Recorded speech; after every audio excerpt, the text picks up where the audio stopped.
أعوذ بالله من الشيطان الرجيم بسم الله الرحمن الرحيم الحمد لله رب العالمين والصلاة والسلام على أشرف الأنبياء والمرسلين محمد وآله الطيبين الطاهرين وأصحابه الغر الميامين الحمد لله الذي جعلنا من المتمسكين بولاية سيدي ومولاي علي بن أبي طالب اللهم صل على محمد وآل محمد وعجل فرجهم. الحمد لله الذي هدانا لهذا وما كنا لنهتدي لولا أن هدانا الله.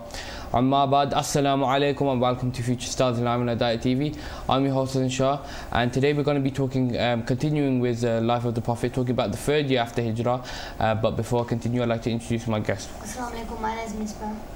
Assalamu alaikum, my name is Mohsin. Assalamu alaikum, my name is Hussain. And before we continue, like we always do on every show, Miss was reading a surah, Mohsin reading translation. So can we start them off with the loud salawat? Allahumma salli ala Muhammad wa ala Muhammad wa ajil farjahum. أعوذ بالله من الشيطان الرجيم بسم الله الرحمن الرحيم إنا أعطيناك الكوثر فصل لربك وانحر إن شانئك هو الأبتر صدق الله العظيم. In the name of Allah, the Beneficent, the Merciful. Indeed we have granted you, O Muhammad, so sacrifice and pray to your Lord, and indeed your enemy is the one who cut off. Allahumma salli ala Muhammad wa ala Muhammad wa ajil farjahum. Remember, whenever you are reading Surah, make sure you read the translation as well, so you know the history behind it and also how you can implement it into your life. So this week, so every week we talk about something that happened. We mentioned like for 1 minute, 2 minutes, there's something that happened in this week, and we go on to the topic about the life of the Holy Prophet. So give me something that has happened this week. The Shahadat. Yeah, Shahadat of who?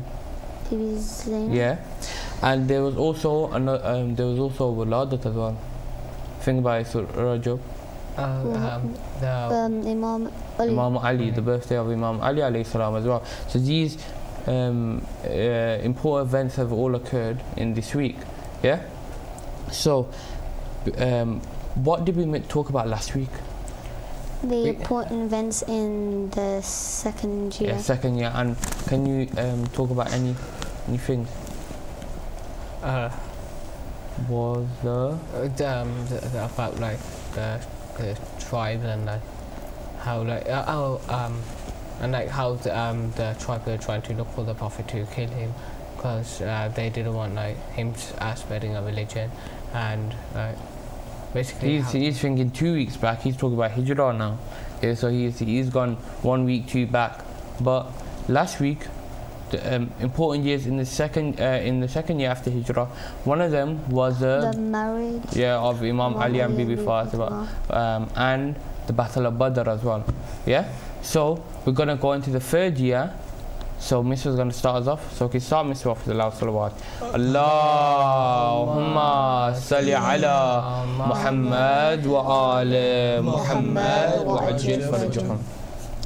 The birth of Imam Hassan. In the third year, AH, Prophet Muhammad was blessed with the birth of his grandson, Imam Hassan alayhi salam. Prophet Muhammad was overjoyed. He offered 2 rakat salah of shukr, made dua, and recited idhan in Imam Hassan's ear. According to our prophets, this Imam was to become one of the leaders of the youth of paradise. The birth of Imam Hassan alayhi salam and his life is covered in great detail in a later grade. The Battle of Uhud. The Meccans were determined to take revenge for the defeat at Badr. Abu Sufyan wanted to keep the anger of the people high, and he forbade any mourning within Mecca until they had fully avenged their dead companions. The final straw was when the Holy Prophet blocked the trade routes of Quraysh to Iraq. The chiefs of the Meccans decided that they now had enough reasons to march against the Muslims.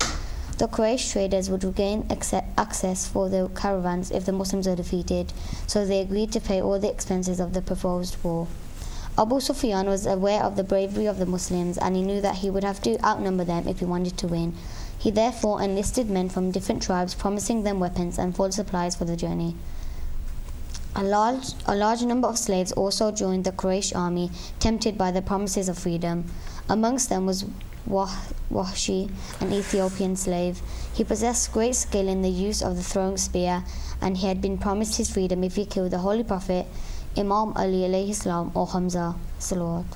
Allahumma salli ala Muhammad wa ala Muhammad wa ajil farajah. So Miss, what are you talking about there?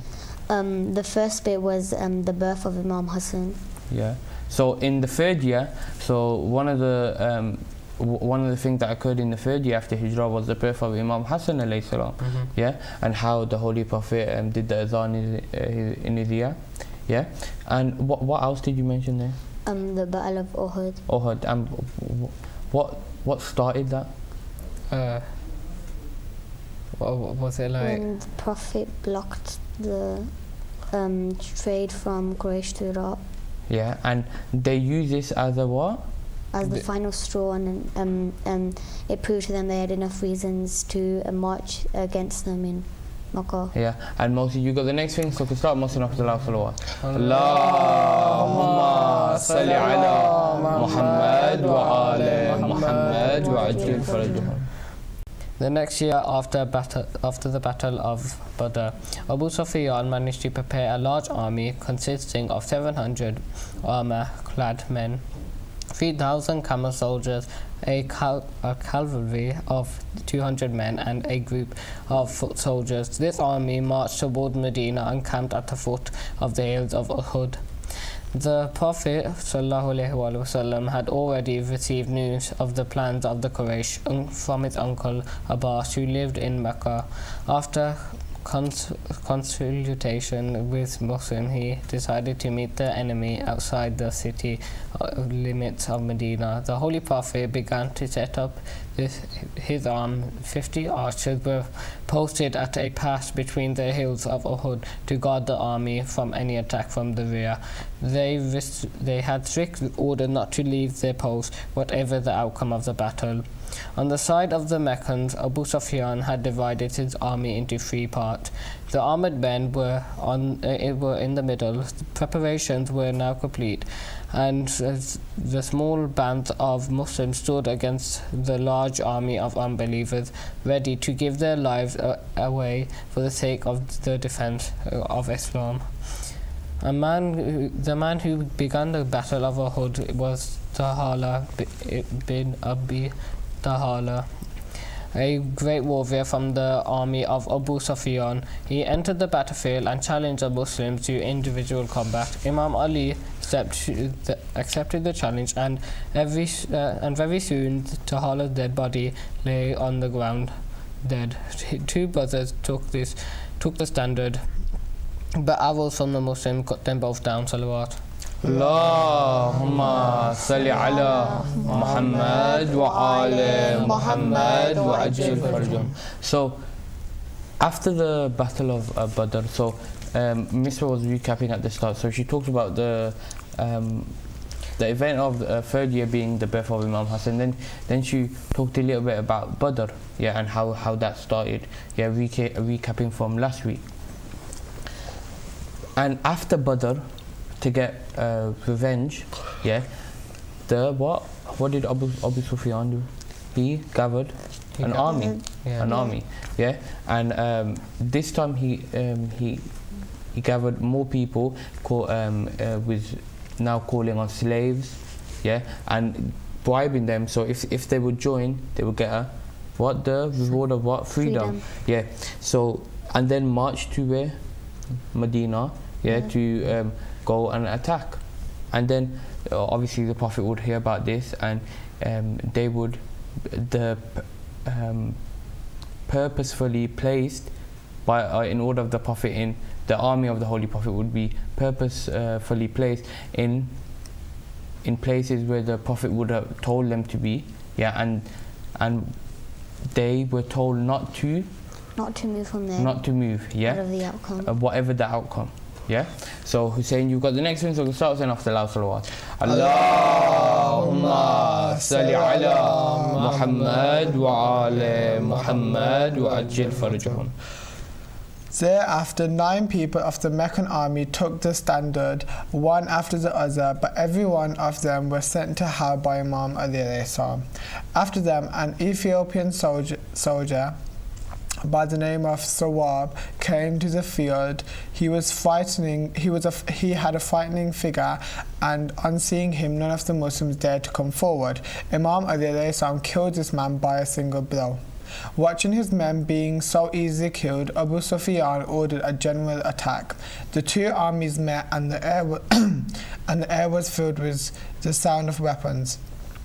At this time, the Ethiopian slave Washi got behind Hamza unnoticed. With a swift and accurate throw, the accused man managed to pierce the abdomen of Hamza and kill him. The Muslims continued to attack the enemy successfully, and the Meccans began to lose heart. After losing a lot of men, they decided that they had enough and fled the battlefield. It was at this point the Muslims made a terrible mistake. Instead of following the Holy Prophet's orders and chasing the enemy out of the battlefield, they laid down their own weapons and started gathering the booty, weapons, etc. left behind from the enemy. One of the Meccan's commanders, Khalid bin Walid, was fleeing when he saw the opportunity to attack the Muslims from behind. He gathered his men and launched a furious attack from the rear. The Muslims were taken so much by surprise that they did not know what to do. In the confusion, their ranks became disorganized. The retreating Meccan forces started another attack from the front. Some Meccans raised a cry that the Holy Prophet, peace be upon him, had been killed. This threw the Muslims into further chaos and utter dismay. A Muslim saw the Holy Prophet and shouted at the top of his voice that he is still alive. The spirit of the Muslims revived, but the Holy Prophet, peace be upon him, now became the chief target of the Meccan's forces. The Meccans attacked him, and the sword of one of them broke his 2 upper teeth. He had fallen into a pit where Imam Ali found him and protected him against the continuous fury attack from the Meccans. Salawat. Allahumma salli ala Muhammad wa ala Muhammad wa ajil farajum. So a lot of things occurred, in that battle, So the Holy Prophet, like we mentioned before, posted a group of people to stay in one place. That was on a top of a mountain, So you could see the smartness of the Holy Prophet. This is his second battle, and already you could even see in the first battle, the Battle of Badr, how strategically how he placed people, and that was his first battle, and this is now his second battle, and he also purposefully put people in places where they needed to be, and when the battle started, what was happening? The Muslims were what? Fleeing. They wasn't fleeing at the start. They were actually winning. They were winning. They were doing so good. But then this is a side bit when what the Ethiopian. He was. Ethiopian soldier had crept behind Hamza without him seeing and had with his spear killed him. Spear and killed Hamza. And he pierced him in the abdomen. And so this slave, who was really good with throwing spears and purposely, obviously picked by Abu Sufyan to join the army, because he wanted to really get either the Holy Prophet, Imam Ali, or Hamza. So these were the 3 people that was told to the Ethiopian slave that he needs to either get one of these 3.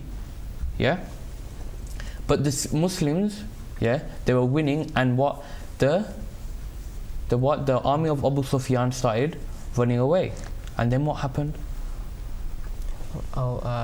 Then the dead bodies, they went to go and loot it, and then when the other army, they saw that they had an opportunity to attack. So the other army started running away. So the army of the army of Abu Sufyan started running away.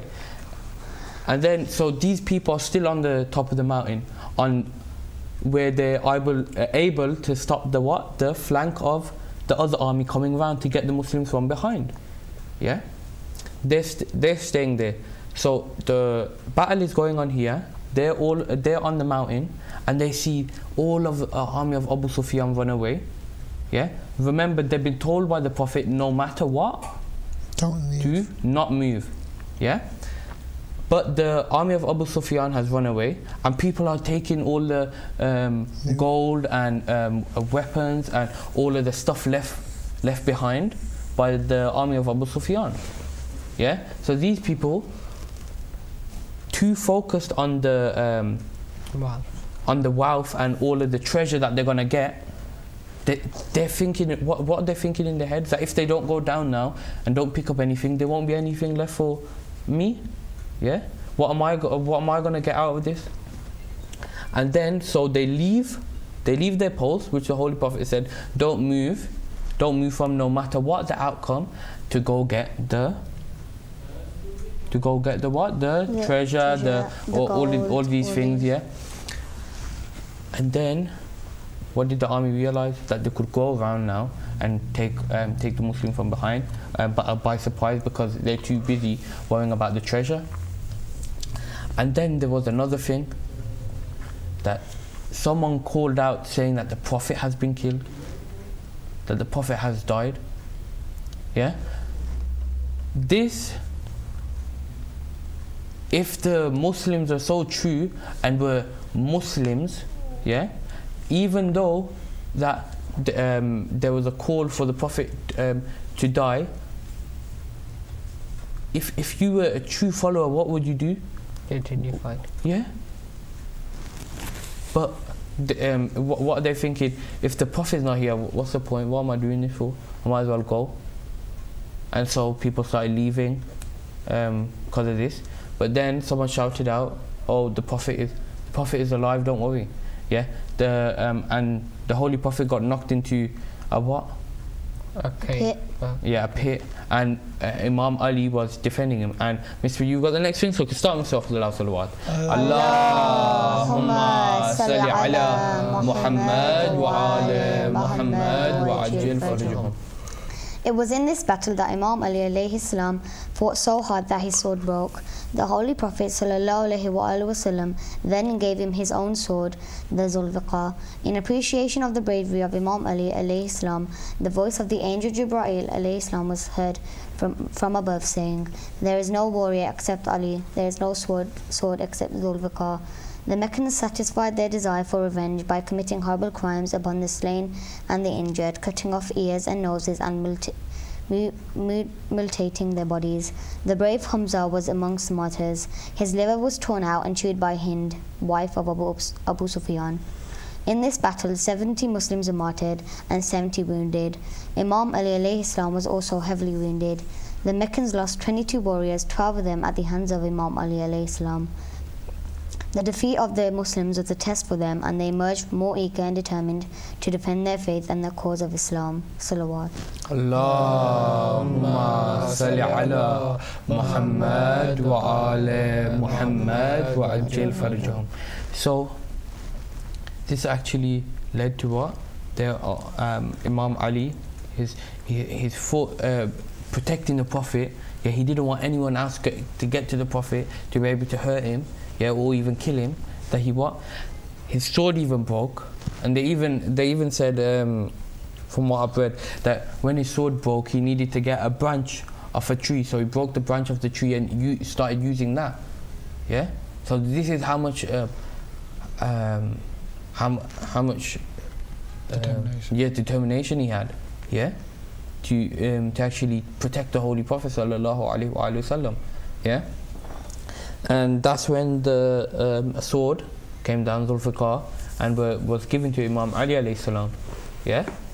And that's been passed down ever since. And who's got that sword now? Imam Mahdi. Yeah. And we're gonna go into now the what comes Fourth. after 3? Yeah, 4. Fourth. 4. So can we start with Surah Al-Salawat? Allahumma salli ala Muhammad wa ali Muhammad wa ajil farjahum.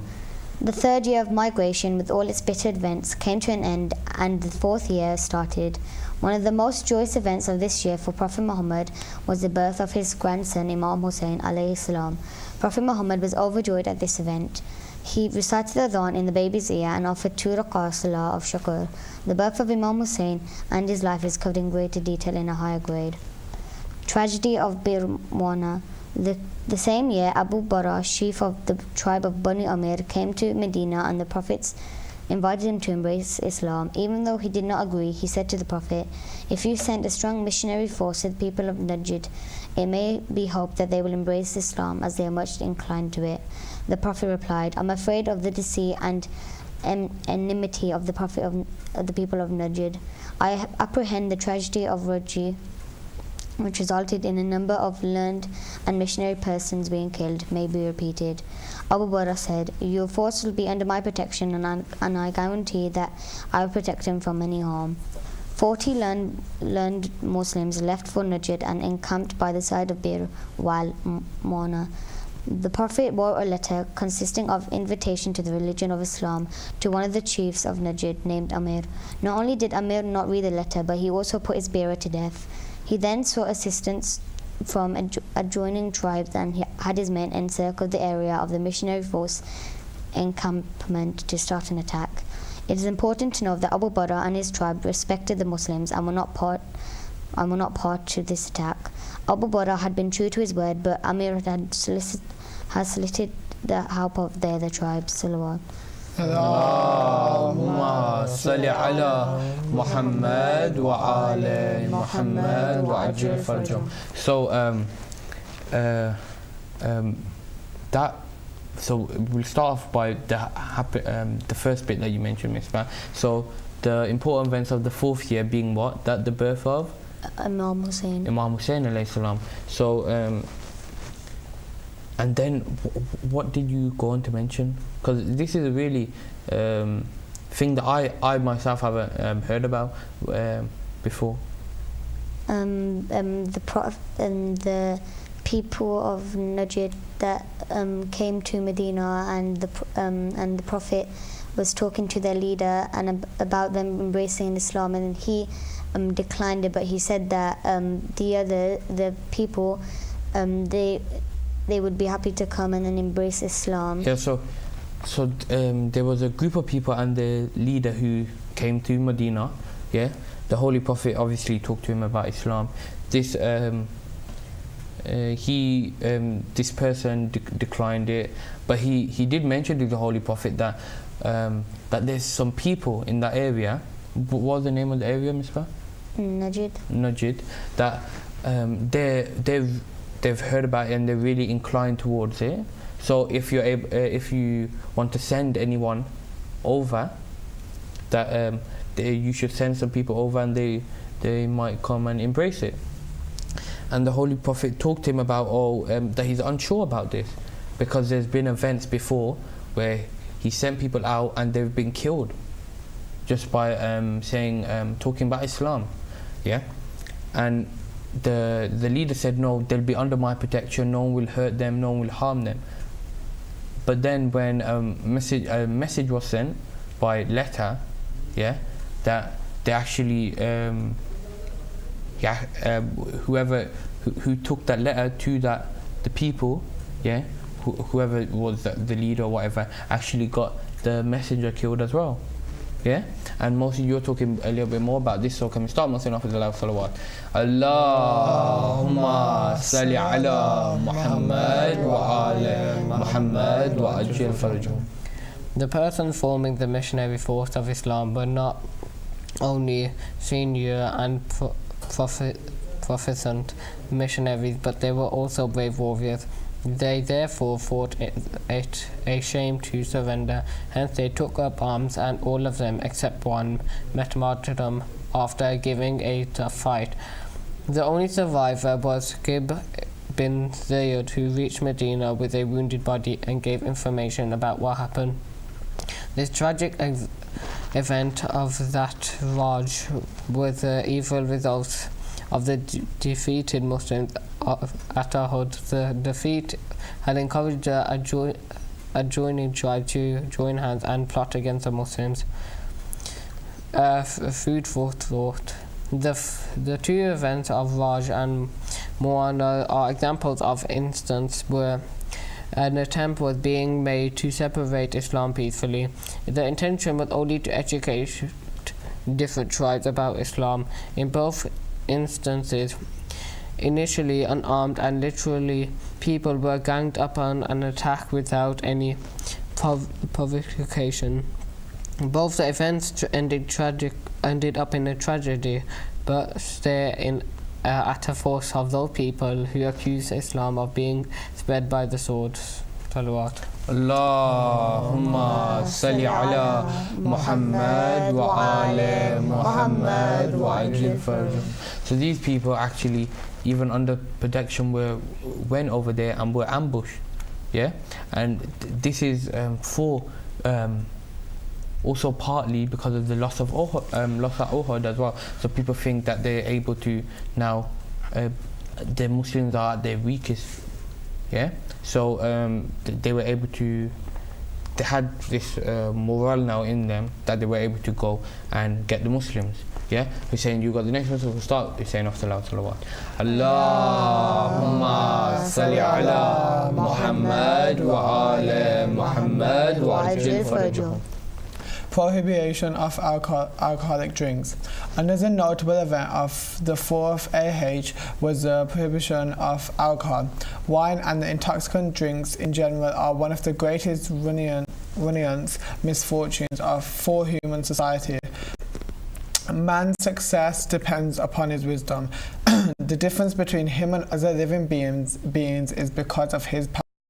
In the Arabian Peninsula, drinking alcohol prevailed like in a contagious disease. To carry out an action that would really change a habit needed quite a long and thought out process. Hence the 4 verses revealed to express aversion to wine are all different. The Arab society and their conditions in general did not permit the prophets to declare it unlawful without taking certain steps beforehand. To wage a decisive war against alcohol he had to prepare the temperament of the society. The prophets commenced with general advice about alcohol and continued till he was successful in declaring its use to be unlawful. A careful study of the 4 verses tells us about the methods adopted by the prophets to spread the laws of Islam.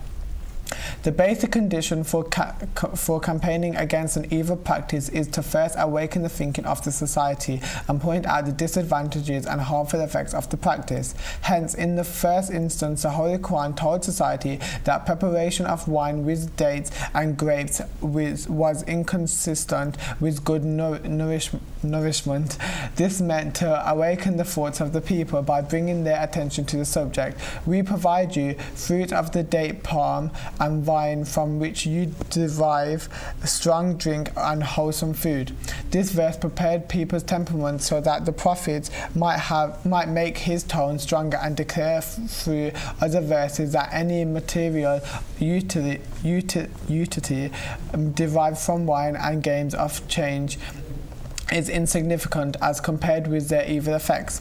They question you about strong drink and game of chance, say in both is great sin and some material utility for men, but the sin of them is greater than their usefulness. Such comparison between profit and loss, which shows that something is more evil than good, is sufficient to make intelligent people express aversion to it. However, many people do not avoid an evil practice unless it becomes totally forbidden.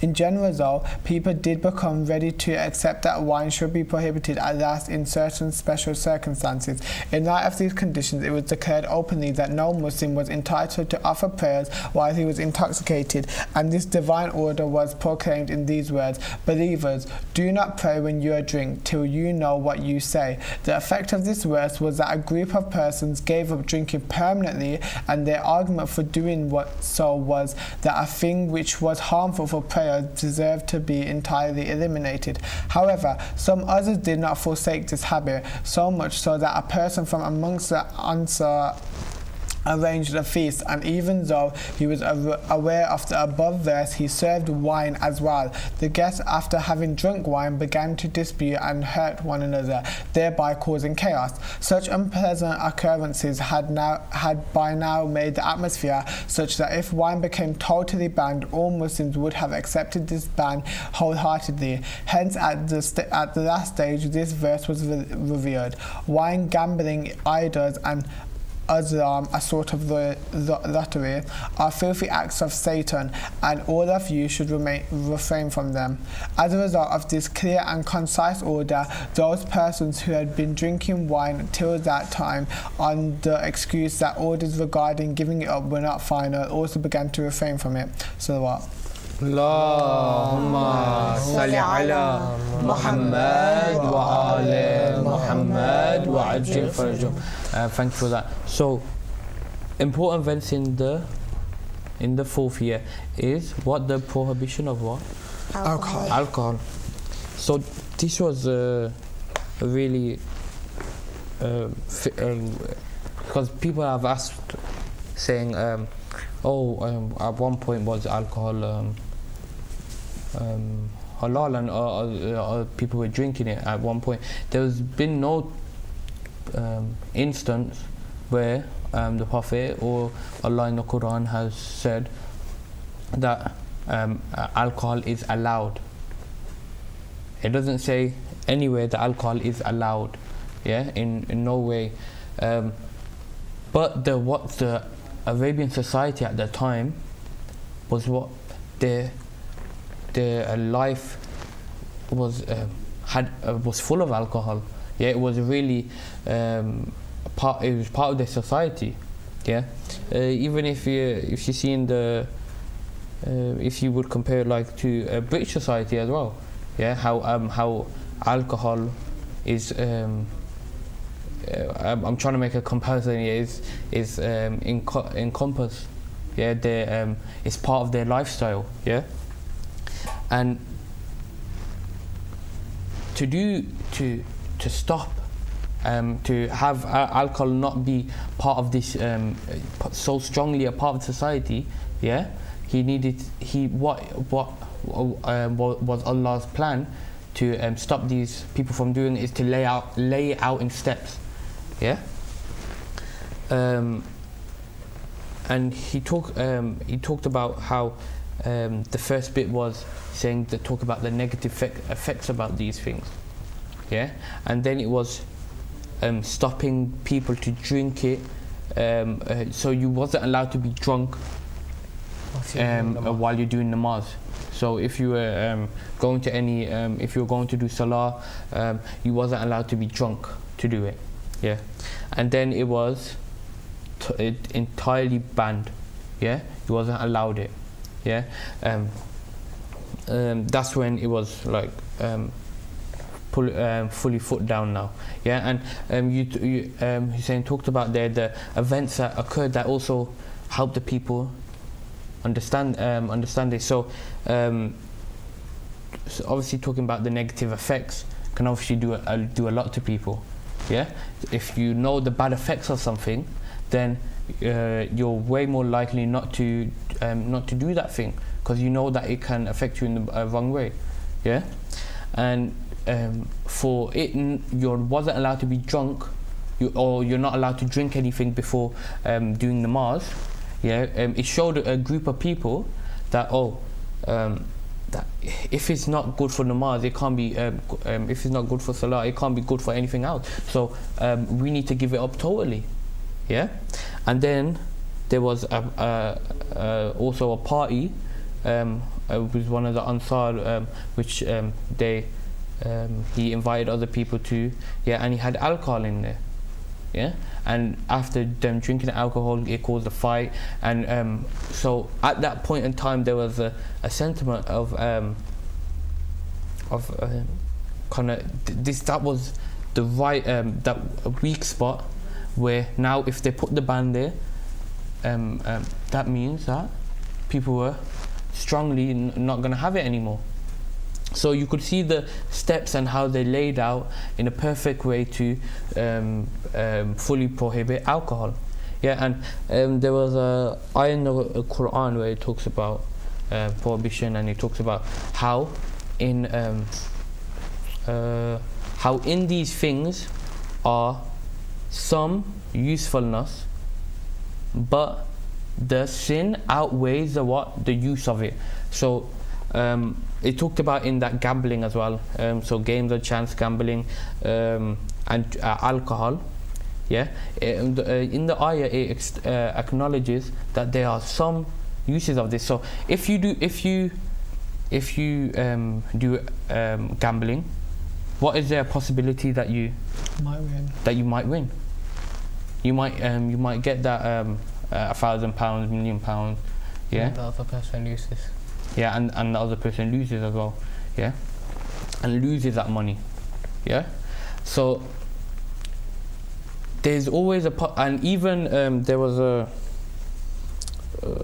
I think it was it talked even about on the news that there were, I think it was mid last year, where it was talking about how in alcohol it can help in some aspects if you drink a certain amount, and actually that was even retracted late last year as well, saying that there is a little bit of benefit in alcohol, but there is no point of drinking it, because the negatives outweigh what it helps in. Yeah, so this is another way the Quran is showing us, and it was totally right. Yeah, and so we saw and how these things, even though they had tiny bits of uses that you could win that thing, and alcohol has a little bit of health benefits, that the negatives totally outweigh what it's helping you in. Yeah, and Allah has talked about this, and so this is a really important thing that we all need to know. Yeah, so we've went through the third year and the fourth year today. Yeah, so what did we talk about in the third year? The birth of Imam Hassan, the battle of Uhud, and in the fourth year we talked about the birth of Imam Hussein, and we talked about that tragedy that happened where the missionaries went over to that place, and they got martyred over there. Yeah, and the prohibition of alcohol. Yeah, so these things all happen in those 2 years. So I hope you all at home have learnt a lot from this. Hope you lot as well have learnt a lot from this as well. And can we have a loud salawat in honor of the Holy Prophet to end the show? Allahumma salli ala Muhammad wa ala Muhammad wa ajil farajahum. Second in honor of our holy first Imam Ali alayhi salam. Allahumma salli ala Muhammad wa ala Muhammad wa ajil farajahum. And further in honor of the Imam of our time, Imam Sahib al-Asli wal Zaman. Allahumma salli ala Muhammad wa ala Muhammad wa ajil farajahum. Thank you for joining us on today's show. We'll see you next week, same time, same place on Hidayat TV. But until then, assalamu alaikum wa rahmatullahi wa barakatuh.